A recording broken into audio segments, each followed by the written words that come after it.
Hallo julle, dis Gabby hierso van Swiftway en ons is vandag hierso in Vredendal by die ATKA se eerste on-the-spot veiling. Ek staan hierso saam met oom Corrie, Colleen en Isak in hierdie bitter baie mooi dorperam. Dit was 'n uitstekende veiling geweest vandag. Was daar enige hoogtepunte wat vir julle uitgestaan het? Dankie, ons waardeer. Dit is die eerste ATKA veiling in die westelike gedeelte van die land. Ek dink die groot ding wat vir my uitgestaan het, ons kon al ons diere verkoop gekry het. Dit was vir my die groot hoogtepunt. En vir mevrou?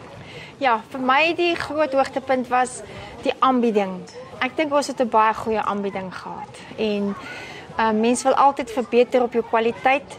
So ons gaan in die toekoms nog meer probeer verbeter, maar ek dink ons aanbieding was baie goed geweest. Ja, dit is definitief 'n goeie aanbieding geweest.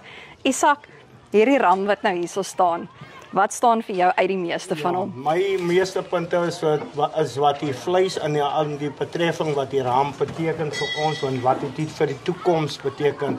My siening is dat in die toekoms ons net beter gaan en beter vorentoe beweeg met die dorpers en dat die genetika sal uitstig in die voorkant toe. Ja, dit is ons mening en ons sienings, ek en Colleen en meneer Corrie. Ons is trots op die diere wat ons teel. Ons is trots op die beweging van die diere en ons wil beter gaan as ons Ja, definitief. Ons wil ook net baie graag dankie sê aan ATKA se stoetery. Ek sien van die Noord-Kaap.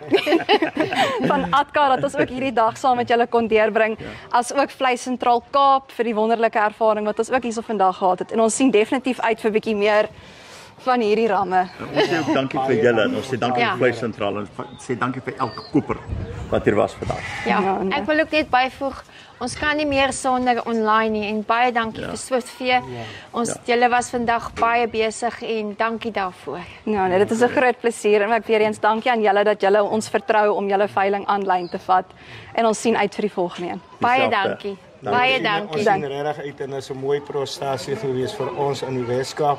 Vir die eerste maal vir ons en ons sien die toekoms vir nog vorentoe saam met julle te beweeg om dankie te sê vir die dag van vandag. Ja, nee, maar vreeslik baie dankie aan julle en ons sien definitief uit. Dankie. Baie dankie. Waardeer.